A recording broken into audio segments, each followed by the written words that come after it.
नमस्ते बच्चों। कक्षा छठी के सभी बच्चों का संस्कृत कक्षा में स्वागत है। बच्चों, आज हम सभी इस वीडियो के माध्यम से आपके संस्कृत के पुस्तक में जो अभ्यास कार्य दिए गए हैं उसको हम बारी बारी से करेंगे। तो आज के इस वीडियो में हम प्रथम पाठ जिसका नाम है पुरः पुरः प्रगच्छरे, इस पाठ का हम अभ्यास कार्य करेंगे। तो आइए शुरू करें। पहला प्रश्न है, चित्रम दृष्टवा लिखंतु आम अथवा न, अर्थात चित्र को देख करके लिखिए आम या न, अर्थात हाँ या ना। जो सही है उस पर हम हाँ आम लिखेंगे और जो गलत है उस पर हम न लिखेंगे। पहला प्रश्न है, किम एते वीर बालाः सन्ति, क्या ये सब वीर बालक हैं? तो इसका आंसर हो जाएगा आम। दूसरा, किम सर्वेषां हस्ते राष्ट्रध्वजः अस्ति, ना, क्योंकि सबके हाथ में राष्ट्रध्वज नहीं है, एक बच्चे के हाथ में ही है, तो यहाँ पे हो जाएगा ना। किम एते वीर बालाः अग्रे अग्रे गच्छन्ति, तो इसका उत्तर हो जाएगा आम। किम अत्र पंच बालाः सन्ति, क्या यहाँ पे 5 बालक हैं, 5 लड़के हैं, तो यहाँ पे हो जाएगा आम। किम एते वीर बालाः प्रसन्नाः सन्ति, क्या ये सभी जो वीर बच्चे हैं प्रसन्न हैं, तो यहाँ पे हो जाएगा इसका उत्तर आम। किम एतेषां दृष्टि अग्रे अस्ति, क्या इन सब की दृष्टि बिल्कुल आगे है, आगे आगे देख रहे हैं, तो इसका भी उत्तर हम लिखेंगे आम। और सातवां है, किम एतेषां मनसि भयम अस्ति, क्या इन सब के मन में भय है, डर है, तो इसका उत्तर हो जाएगा ना, क्योंकि इनके मन में कहीं भी भय या डर नहीं है। प्रश्न दूसरा, चित्रम दृष्ट्वा पाठात् उपयुक्त पदानि चित्वा वाक्यानि पूरयन्तु, अर्थात चित्र को देख करके पाठ के अंदर आए हुए उपयुक्त पदों को चुन करके लिखना है। अर्थात जो पोएम में आप पढ़े हैं पुरः पुरः प्रगच्छरे, जो पूरी कविता है उसमें से शब्दों को चुन करके यहाँ खाली स्थान को भरना है। तो यहाँ पे उत्तर के साथ आपकी सुविधा के लिए यहाँ पे दे दिया गया है, जिससे कि आपको दिक्कत ना हो, तो आप देख के कर सकते हैं। पुरः पुरः प्रगच्छरे, ये जो रेड कलर में जो लिखा गया है ये आपका आंसर है। पुरः पुरः प्रगच्छरे प्रगाय मातृ वंदनम। स्वजन्मभूमि रक्षणे प्रयच्छ वीर जीवनम। धरणे धृतिः सुकौशलम प्रवर्धताम मनोबलम। सुनिश्चितः जयस्तव कुरु स्वधर्म पालनम। इस प्रकार से अब तीसरा प्रश्न है, उचितम शब्दार्थम चित्वा लिखंतु, अर्थात उचित शब्दों के अर्थ को चुन के लिखना है। तो यहाँ पे जो रेड कलर में लिखा गया है ये आपका आंसर है, तो इसके सामने ही आंसर लिख दिया गया है जिससे कि आपको समझने में दिक्कत ना हो। तो पहला है पुरः पुरः, इसका मतलब होता है आगे आगे। प्रयच्छ, प्रयच्छ मतलब होता है देना, तो इसका उत्तर हो जाएगा देहि। जयः अर्थात विजयः। भूमि पृथ्वी, रणे युद्धे। तो इस प्रकार से जो है ये इसका हो गया। अब है संस्कृत वर्णमाला। अब इस पाठ के अंत में आपको जो व्याकरण के कुछ कार्य हैं उसको हम कर लेते हैं। संस्कृत वर्णमाला यहाँ दिया गया है, इसको समझ लेते हैं। संस्कृत वर्णमाला ये है, संस्कृत वर्णमाला के 2 भेद होते हैं। कितने भेद होते हैं? 2 होते हैं, स्वराः और व्यंजनानि, अर्थात स्वर और व्यंजन। उसी प्रकार से स्वरों के भी 2 भेद होते हैं, दीर्घ स्वर और ह्रस्व स्वर, ह्रस्व स्वर और दीर्घ स्वर। इसमें आप देख के समझ सकते हैं कि कहाँ कहाँ पे ह्रस्व स्वर है, कहाँ कहाँ पे दीर्घ स्वर है। तो जैसे कि आप यहाँ पे देखिए, ह्रस्व स्वर आपका अ, ई, उ, री और लृ, ये आपका दिया गया है यहाँ पे, अ, ई, उ, री, लृ, अर्थात छोटे स्वर, ह्रस्व स्वर। उसके बाद है दीर्घ स्वर।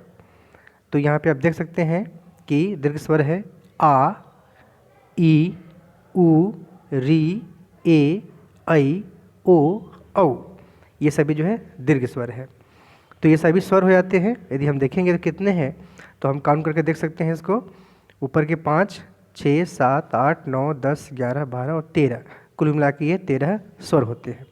उसके बाद जो है व्यंजन है। व्यंजन में अलग अलग वर्ग हैं। क वर्ग, क वर्ग में कौन कौन से शब्द आते हैं वो इस प्रकार से है, क, ख, ग, घ, अंग। च वर्ग में च, छ, ज, झ, य। ट वर्ग में ट, ठ, ड, ढ, ण, तवर्ग में त, थ, द, ध, न, पवर्ग में प, फ, ब, भ, म। उसके बाद बारी आती है अंतस्था की। तो अंतस्था ये य, र, ल और व, ये अंतस्थ होते हैं। ऊष्मा श, श, स, ह, ये ऊष्म वर्ण होते हैं। उसके बाद कुछ संयुक्त वर्ण भी होते हैं, संयुक्त व्यंजन जिनको कहते हैं, तो वो है क्ष, क, क्ष, अ, त्र, त, र, अ और ज्ञ, ज, य, अ। यहाँ पे एक जो महत्वपूर्ण बात है ध्यान देने को, वो ये है कि सभी वर्णों के अंत में आप देख रहे हैं नीचे कि हलंत लगा हुआ है। तो हलंत लगने का मतलब ये होता है कि उस वर्ण में स्वर की मात्रा नहीं है।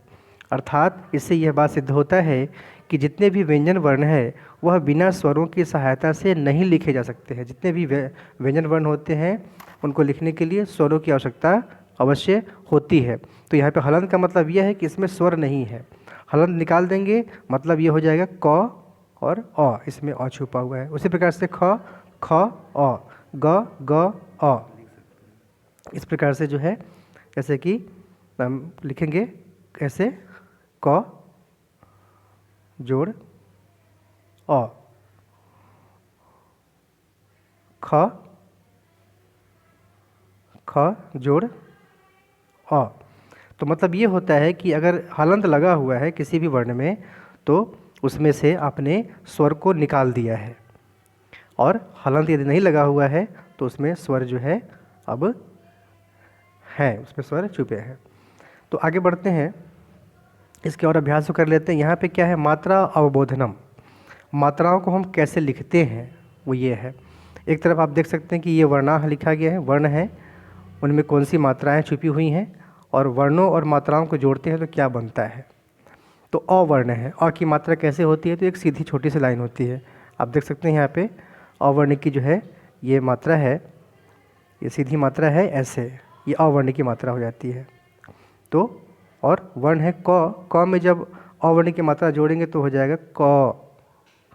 उसी प्रकार से आ की मात्रा है तो आ की मात्रा आप ऐसे देख रहे हैं। ई की मात्रा है वो इस प्रकार से है। बड़ी ई की मात्रा वो इस प्रकार से है।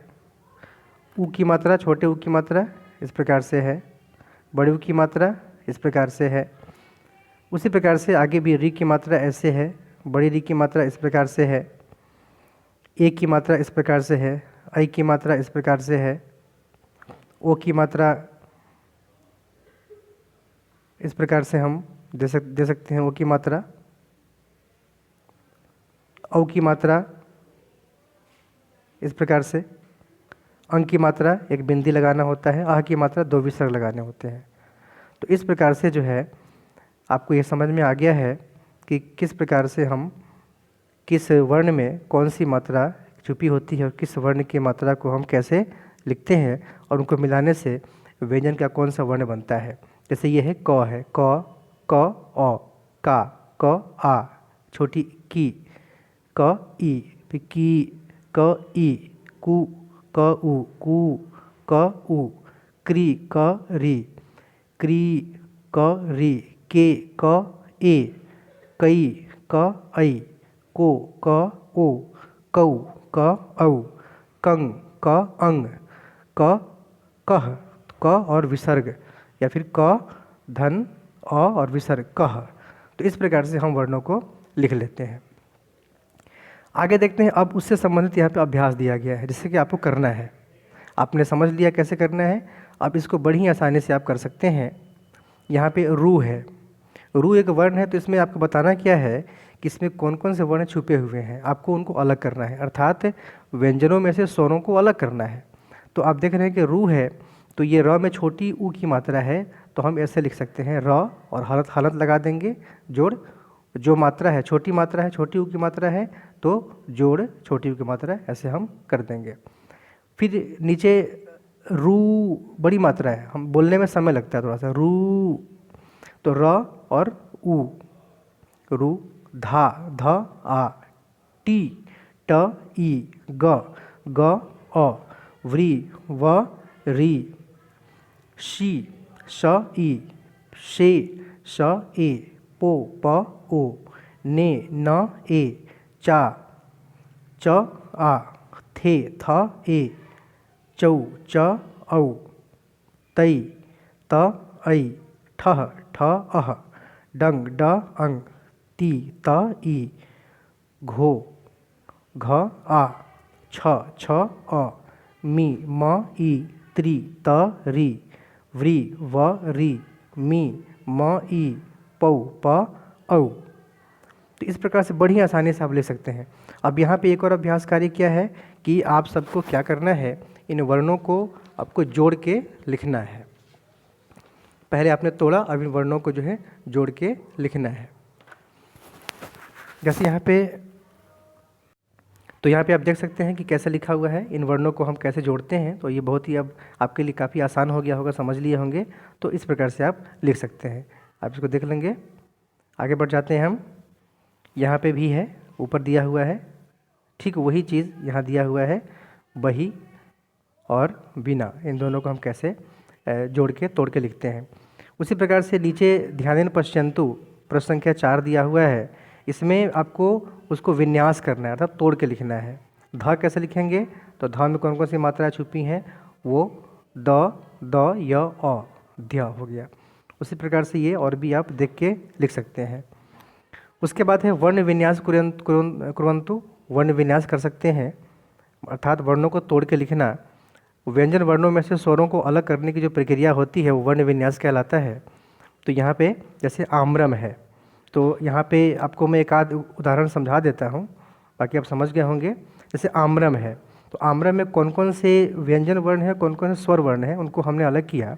तो इस प्रकार से आ गया आ, म में हलंत म, र, अ और म। इस प्रकार से आम्रम ऐसे बन जाता है। उसी प्रकार से राष्ट्रम है, भ्रमति है, हृष्ट है, हर्ष है, वृषभ है, इक्षु, डमरू और छत्रम। इसको हम जो है कर लेंगे। और इस प्रकार से आपका ये आज का पाठ खत्म हो गया।